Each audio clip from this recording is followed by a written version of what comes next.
Hey everyone, my name is Katie and welcome to my YouTube channel. I'm so excited because I am starting my very first ever vlogging series. I am about to embark on one of the biggest adventures ever, probably of my lifetime, and I'm so excited to start a vlog series to document the whole journey. I am a musical theater performer. I've been working professionally as an actor, singer, dancer for the last 11 years now, and about a month ago, I received one of my biggest dream job opportunities. I'm so excited to finally share with you all what I'm doing. I wanted to take the opportunity in this video to introduce myself, and also I wanted to share my audition journey leading up to this moment. So without further ado, I'm so excited to finally announce that in just a few weeks, I will be moving to Hong Kong to be a vocalist at Hong Kong Disneyland for the next 6 months. I literally cannot believe that it's happening. This dream has been 7 years in the making. It's one I've been hoping and praying for such a long time, and I really feel that right now is the perfect time for me to be going. Not only is it a dream job that I've hoped and prayed for such a long time, but I'm also going to be there for the Hong Kong Disneyland 20th anniversary celebration, which is just so magical. Before I go into more details about that and my audition journey leading to Hong Kong Disneyland, I wanted to share a little bit about myself. So like I said, I have been working professionally as a singer, dancer, actor for 11 years now. I got my start performing in high school at Six Flags Great America. I did a 25-minute country show for the summer leading into my freshman year of college. On summer breaks between my different college years, I would go away to do regional theater in a bunch of different places all over the country, and I was very blessed to be able to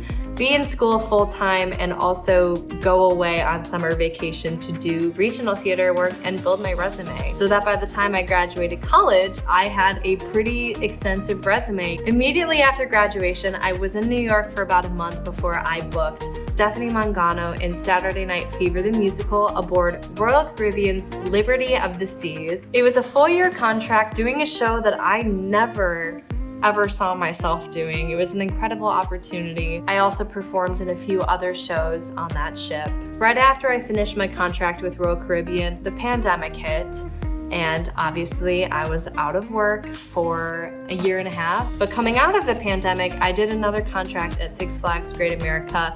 I did a Halloween show. It was really one of the only performing opportunities happening at the time, and I'm so grateful for it. Immediately following my second contract at Six Flags Great America, I booked one of my biggest dream jobs ever, a main stage performer on Disney Cruise Line. I was a part of the opening cast for the Disney Wish, where I had the extreme privilege of helping to workshop and open brand new shows for the fleet. My favorite show was CC Adventure, where I had the opportunity to sing one of my favorite songs. After my contract with Disney Cruise Line, I moved back to New York, did a lot more regional work. I did some gig work as well. So that has all led me to this moment right now. In just a few weeks, I will be heading to Hong Kong for the next 6 to 7 months. I will be a vocalist in the show Mickey and the Wondrous Book, which is such a wonderful show involving so many of our favorite and beloved Disney characters. It has all of our favorite Disney songs, wonderful dancing. This show is truly amazing. I have watched this show for years through my YouTube screen, and I'm so excited that I was chosen to be a part of this incredible show. I felt like when I left Disney Cruise Line that my time with the company was not over yet. I'm so excited to be able to visit a new Disney park, to work for the company in a new light. And also, while I'm there, I will be getting my Disney Park bingo. I'm hoping to visit Tokyo Disneyland, Tokyo Disney Sea, and Shanghai Disney. I'm also hoping to travel in general so much while I'm there. I could not be more grateful for this opportunity to not only work for the Disney company again, but to be working in a new country, in a new continent. I knew from walking out of my very first Hong Kong Disney audition that when I got this job, I was gonna vlog about it. This is not something I decided like 2 days ago. This is something that has been in the making, in the works, since my first audition. I was hoping to take the rest of this video to share my Hong Kong Disneyland audition journey. I have met some incredible people, performers, lovely human beings over the course of these 7 years that I know have dreams and aspirations of working for Disney. I think just the bottom line is that what's meant for you will not pass you by. If you feel that you are so right for something, you gotta keep going after it. You have to keep auditioning. You gotta keep working on yourself. You gotta keep improving. You gotta keep showing up, because if it's meant to be, it will be. It took me a few auditions to get Disney Cruise Line, and it definitely took me a few auditions to get Hong Kong Disneyland. So I attended my very first Hong Kong Disneyland audition back in the fall of 2017. I was a senior in college, and I saw that they were holding auditions in Chicago, so I took a couple days off school. On Monday, they were holding auditions for vocalists, and on Tuesday, they were holding auditions for face characters. So Monday morning, I showed up bright and early to the audition studio in Chicago. I had my hair curly, I had my makeup done, kind of natural like this, and I had a pretty pink dress on. And I will preface by saying, I really had no idea what I was auditioning for, because I walked in singing "When Will My Life Begin" from Tangled, only to then later find out that song is in the show. So note taken, I never sang that song for the auditions ever again. I walked in the room, I sang my song. I was immediately handed 5 different pieces of sheet music for different characters. 3 of those I knew very well. 2 of the songs I did not know very well. 4 of the roles were for the show Mickey and the Wondrous Book. And then the 5th role was for this country show that happened in the sort of western area of Hong Kong Disneyland. That show sadly no longer exists, but that was one of the songs that I definitely had to look up. So I had about 30 minutes from my initial audition to go down into the holding room, look over all the music, learn the 2 songs I didn't know. I found some YouTube videos of the different shows online, and I was watching the videos trying to learn the music really fast. But then I went back upstairs for the callback, and Hong Kong Disneyland does auditions and callbacks a little bit differently than what I've experienced in the past. Basically, everyone who's called back for one specific role will go into the callback room at the same time.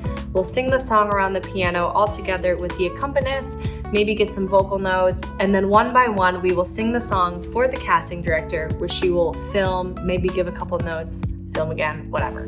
So I had all the different callback materials, and I went in. After I sang and was recorded, I was asked to attend a movement audition, where I went into the other room, learned a very, very simple movement piece just to kind of gauge poise and to see if I could pick up light staging. Very, very easy, nothing to be stressed out about. After the movement call, I filled out a form, I had some photos taken, I had some measurements taken, and then the casting director gave us the spiel talking about when the contract is, how long it is, when offers will be going out, a vague description of some of the benefits that you might get working at Hong Kong Disneyland, and then she sent us on our way. I showed up Tuesday to the face character audition.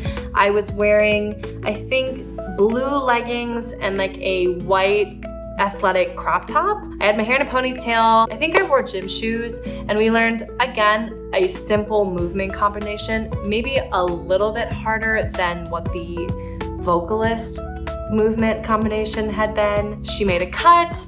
We learned a little bit more of the dance, and then she made a cut again. Then we had this portion of the audition where we all stood in a straight line, and the casting director one by one came up to us, where she kind of like looked at our facial structure to get a gauge of what kinds of things that we might fit in the park. After that, we went out in the hallway, filled out a form, again, measurements taken, photos taken, the spiel, sent us on our way. I really thought I was gonna get it from that first audition. Spoiler alert, I did not. And that is okay. That is so okay. I was able to graduate from college. I was able to go away and do a lead on a cruise ship immediately after school. The next time I auditioned for Hong Kong Disneyland was not until 2 full years later. It was in the fall of 2019. They were not holding auditions in Chicago this time, so I flew to Baltimore.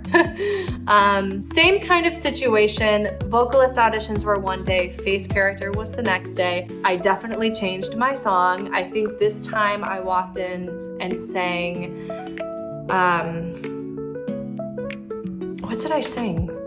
This is how a dream comes true from Shrek the Musical, the tail end of the song. Same thing, was called back for all the roles that I could possibly play, sang them all, was filmed, movement call, filled out the forms, photos, measurements, spiel, bada bing, bada boom. Next day I came back and I did the face character audition. The movement call this time, a lot harder than the first time I had auditioned. I think it really just depends on what city you're auditioning in, where you're at, who the choreographer is. I think there might be a different dance depending on where you're auditioning, but it still was not that hard. I think the hardest thing was maybe a double pirouette into a batma. And again, filled out the forms, measurements, photos, spiel, whatever. Then we got to 2020, the pandemic hit, and it was not until 3 years later, this time, that I auditioned for Hong Kong Disneyland again. So I had about 2 years in between my first 2 auditions and 3 years between my second and third audition. So I had spanned 5 years and I had auditioned 3 times. In that time, we had the pandemic, I worked for Six Flags and did a Halloween contract, I opened the Wish. When I got off the Wish, they were holding auditions for Hong Kong again. At this point, it was fall of 2022. We were still in COVID times, so they did sort of a hybrid audition experience. This time we sent a video and we were asked to come to the callbacks. So I sent my video off, don't really remember what I sang, it was probably the song from Shrek. And then I was invited to callbacks in New York City. If you're catching on, all 3 of those auditions had been in different cities. First was Chicago, second was Baltimore, third was New York City. Thought the third time was the charm, it wasn't, but that is okay. I showed up to the callbacks and I did all the material. I know the Western show had not reopened since COVID. At this point, I had stopped auditioning for face characters. I was really just interested in doing the vocal roles at this point. Following that audition, I moved back to New York City and I auditioned for Hong Kong a few more times, maybe 3 more times. And they had actually started auditioning for some new Halloween offerings. Every time I auditioned, I was called back for a different combination of roles. Sometimes I was called back for 4 roles, sometimes it was 1 role. It was kind of random, but I told myself, I'm gonna keep showing up to this audition until I stop getting called back altogether. I really felt deep down that this was an opportunity meant for me. So again, I auditioned a few more times, and then we got to fall of 2024. I was doing a contract in Chicago, and I knew that my days off were Monday and Tuesday, so I was anticipating that on my days off, that I was gonna have to fly out on a red eye to New York City, do the audition for Hong Kong, and then fly back to do my shows. But they ended up holding auditions in Chicago, which not only were they auditioning in Chicago, they were auditioning on my days off, which was incredible and also kind of a sign, in my opinion. So I went to the audition on Monday. At this point, Hong Kong Disneyland and Shanghai Disney had sort of merged their audition processes. So I walked in the room, I was wearing the same dress that I always wore. I had my hair the same way, I did my makeup the same way, I was singing the same song. And both casting directors knew exactly who I was walking in the room. I think this was audition number 6, maybe? 5 or 6 at this point. I sang my song, they handed me the little callback slip, and I looked at it. And for the first time since pre-pandemic, I had been called back for all the potential roles that I could play. So there were a lot of really positive things happening. I was auditioning in my hometown where my contract was. It was my day off, and I was called back for everybody this time. And I was like, okay, this is a really good sign. At this point, they were no longer handing me the callback material because they knew that I knew it at this point. I walked in the room to do the callback material with the accompanist. Something in the air just really felt different this time, but I sang the songs, I felt really good about it. Did the dance, filled out the forms, photos, measurements, the spiel. We were told that offers would start going out end of January, which meant that it would be 2 very long months of waiting. But I walked out of that room knowing, I just knew that it was gonna happen this time. I finished up my contract in Chicago and I was kind of in this weird limbo phase where I knew I needed to start heading back to my apartment in New York, but I was still waiting to hear. I'll never forget.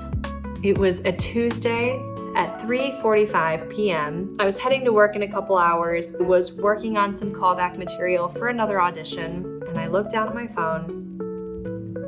And who was calling? Hong Kong was calling. I answered the phone. I'll never forget what I looked like. I was in a bathrobe, I had a face mask on, I had my hair in a messy bun, and I answered the phone and received the offer of my dreams. I honestly don't even remember the phone call, and I'm so glad that she told me to write stuff down because I could not tell you what she said. I was in such like a butterfly state of mind. Like my breathing was shallow. I was trying to breathe deeply on the phone. Like I was like crying, but trying to make it not sound like I was crying. I was trying to be excited, but not too excited and not too boring. Like I don't remember the phone call at all, but I will never forget that moment. I don't remember what she said on the phone at all, but I will never forget how extremely happy I was to finally receive that offer. A dream 7 years in the making. So immediately I called everybody. I called my parents, I called my friends. I told everybody at work that night because I literally could not keep my mouth shut about it. What made this even more special was that I had been training for 9 months for my very first Disney half marathon, which was gonna be that weekend. And the very first song on my running playlist that I had trained to and I was planning on using on race day, the very first song on that playlist was the song Love the Memory. It was a song that had been used in a lot of the dance auditions that I had done for Hong Kong Disneyland. It was really special, celebrating not only my Disney half marathon, but also Hong Kong Disney. While I was there, I immediately started the whole visa process that took about 4 weeks to process. I actually was just approved for my visa this week. Such an incredible feeling. But I moved out of my New York apartment a few weeks ago, and that was really emotional. It really felt kind of like the end of an era. I got to say goodbye to some of my very dear friends. I saw a Broadway show while I was there. It's funny, living in New York City, I really didn't go see a lot of Broadway shows. Probably because it's really expensive to live in New York City. But I am just so excited, and thank you so much for taking the time to watch this really long video. I'm so excited to start vlogging for the first time. I just ordered my vlogging camera. Obviously, not all the videos are gonna be sitting down like this. A lot of it is gonna be on the go. It's gonna be fun. It's gonna be Disney. It's gonna be Asia. Like, I'm so excited to bring you along with me. So please, please, please like, subscribe to my channel, comment below. I do hope to do a Q&A in a future video. So please leave your questions down below. I cannot wait to get started. I'm thinking the next video will come out in a couple weeks, getting closer to when I leave. If you have any travel tips on being on an airplane for 20 hours, I would love to hear them. This will be the longest flight I've ever taken. It's also gonna be the longest flight I've taken alone. So if you have any travel tips, please send them my way. I'm so excited to start living my dreams. Thank you so much for tuning in, and I will see you next time.